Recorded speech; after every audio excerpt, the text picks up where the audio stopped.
This is a very hot topic. What are the boundaries between project manager and a contracts manager in large EPC projects? I know that small companies have only project managers that take care of contracts, or they have a commercial manager who takes care of finance, contracts, everything. But when it comes to a quite large size project, the PM and CM roles are very important in the project, and handling the boundaries are going to be very difficult. Even till today, large companies, they don't have a proper boundaries. What is the exact role of a project manager, and what is the exact role of the contracts manager? So let's see what are the uh, differences and boundaries we have.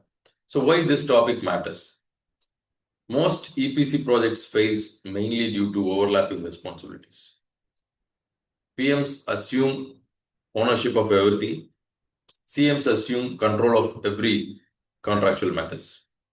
So there shall be clear boundaries for faster decisions and to reduce the disputes. The core difference of the PM and CM is the project managers shall focus on delivery, schedule, cost, resources, especially on the daily execution. The contracts manager shall focus on the contract compliance, risks, claims, the whole life cycle of the contract. See, the project life cycle starts and ends in a very shorter duration than the contract life cycle starts and ends. The project manager might get transferred at the time of commissioning or handover, but the contract manager still has an eye on the project even in the defect liability period. The defect liability period is 2 years after the handover generally. So you imagine that, and a project manager comes into the project only after the award of the contract or during the award of it. But the commercial manager or the contracts manager travels even from the tender stage. So that's why the contract cycle is larger than the project cycle. So let us see what are the key responsibilities of a project manager. It delivers within the scope, time, cost, and quality. He leads all the EPC teams, manages subcontractors operationally, review progress and remove roadblocks, coordinate all the technical issues with client. Contract manager's key responsibility, he has to interpret the contract clauses, ensure compliance with all the deliverables, evaluate the changes and variations, prepare and defend the claims, manage all the notices and risks with reference to the project and the contracts. So what are the boundaries of PMs? What not to do? Do not issue contractual letters alone. Do not negotiate claims directly without the contracts manager. Do not approve scope verbally. Do not confirm UOTs either with the subcontractor or with the employer. Do not rely on informal channels. It will backfire. Contracts manager has boundaries. So what not to do? Do not interfere in site managements. Do not dictate schedule methodologies, because the project delivery is under the control of the project manager and he has the sole rights to handle the schedule methodologies. Do not approve manpower or productivity related matters or issues. Do not bypass PM for any kind of instructions to the team. So what are the overlapping zones? See, overlapping zones are change management, claim strategy, client correspondence, of course, delay analysis methodologies, risk analysis. So these are all the places where you want joint hands. Even though some of them are lead can be taken by, for example, change management, claim strategy, and delay analysis. Even the lead is taken by the contracts manager. It has to be fully backed up by the project manager. Without project manager, a contracts manager alone cannot do all these obligations. Change management boundaries. So project manager shall identify the changes, quantify the impact because he knows what is happening in the project entirely. Contracts manager, he provides a basis of this claim. So which contract clause is being breached and what is the legal authority and what is the entitlement under the contract. So he prepares the variation based on that. So they both jointly submit and defend the claim. So risk management boundaries is project managers. Risk management is focused on operational and schedule-based risks because he's focused on the project delivery, quality, cost, and time. The contract manager, he always focuses on the contractual and commercial risks. So he's not bothered about the daily execution. He's bothered about whether contractually we have fulfilled all the obligations and we are coming out without any risks. So in a joint way that they have to work on the risk registers and mitigations.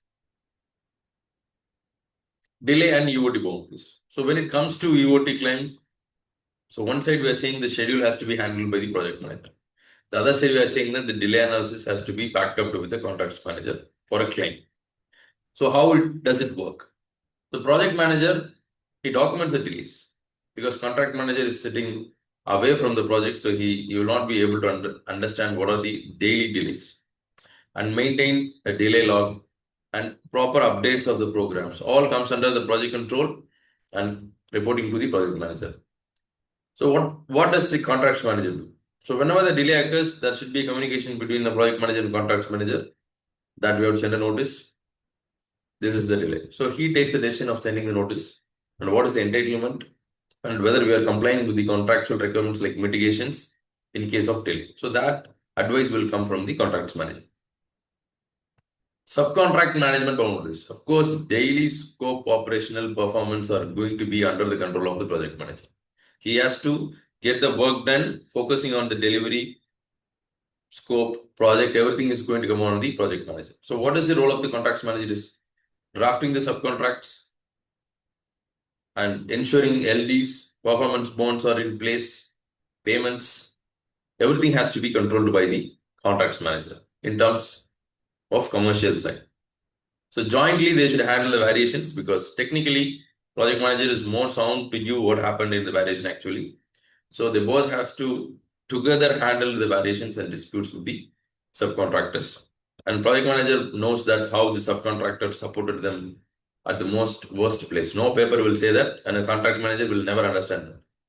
So the relationship are usually maintained by the project managers on the floor, either both between the subcontractor and the contractor or between the employer and the contractor. They have a different rapport. But sometimes this rapport will get into a trap like verbal variations and oral communications. So that has to be cross-checked by a contracts manager. So communication with the clients. So all the technical queries, progress-related technical communications will be by the project manager. Any contractual letters, claim-related letter will be led by the contracts manager. So one rule is that do not commit anything without the contracts manager. This is for the project manager. Yes. So what are the conflicting scenarios? Sometimes PM accelerates the project without additional cost. Contract manager sends claim letters alone without any backup from the project manager. That's a mistake. Blunder, you can say. So PM approves verbal extra works either to the subcontractors or to the site people based on the employee's instructions, oral instructions. And the CM negotiates alone with client. That is the worst negotiation strategy you might have. And the project manager misses the notice deadlines. Of course, that will be a blunder. You might end up in a time bar clause and you may not be able to claim under certain contracts. So what are the best practices to avoid conflicts? So have a weekly alignment, not just meetings. Okay. See, I have seen projects which are run by like-minded people. You can't say friends, but like-minded people. The project manager executes what the contracts manager think, and the contract manager executes what the project manager thinks. That project will be, how does it work? So that will be more robust project and very tough team to be cracked by other parties. You don't have to fight. You try to form a similar kind of rapport between your teams. If this kind of rapport is seen between the employer, subcontractor, and contractor, then that's going to be the best project. There are projects which has been worked out like that. They don't see the differences of subcontractor or contractor. If he is technically valid, they work on it. So one voice communication, the other party should not feel that letter is coming from a project manager or the communication is coming from a contract manager. It should be a single voice. And there should be a joint correspondent review always. Update the risk and change register, not do this for an ritual. Many projects have risk management Excel sheet for ritual basis. We work for one of the largest metro companies operating in India. I don't want to tell their exact name. They have a risk register which is being maintained by the big four PMCs of the global world. They make an Excel sheet, they do all the risk analysis, and then they keep it safe. So they called us for a review for doing risk management services, and we said that, okay, you do a risk analysis every year. That is good to know. So what lessons learned you are implementing in each department based on the risk you are taking. So if you're doing a risk register every quarter, at least in the next quarter, it has to reflect on every project. You have procurement risks, you have engineering risks, you have contractual risks. So this has to reflect, the procurement risk has to reflect in the purchase orders, in their SOP. So how we have linked this? Okay, if you can't even do it for every quarter, at least you have to do it for every year. For the past 5 years, we had the records. We were not able to see any such records. So please take risks seriously. And I can see there is a change in trend in the industry that people are taking the risk seriously, especially after COVID. So this is a small RASI matrix where R stands for responsibility and C stands for consent. So coming for a change ID, tagging them. PM is a responsibility and CM will give a consent. When it comes to variation, it has to be led by CM and PM gives only the consent. EOT, it goes same way as variation. Client meetings, see, first point of relationship maintaining with the client is the project manager, not the contract manager. Most clients don't like contracts manager coming for a meeting. So PM has to take the lead always. And coming to the subcontracts management, the contracts manager will take a lead because he entirely depends on a back-to-back contract with the main contractor. So we should not handle a subcontract as a standalone contract. So we have come to the end. PM delivers the project. CM protects the contracts. Together they safeguard the company, formates the project. So always this combination is an advantage for EPC. So try to always gain the rapport between the project manager and contracts manager. You don't have to worry about the project. This is a special advice for the higher management. So if you want any client consulting and any supports for your construction arbitrations, please contact on the below number. In addition, any corporate trainings or individual skill-up programs, please contact our inquiry. Thank you.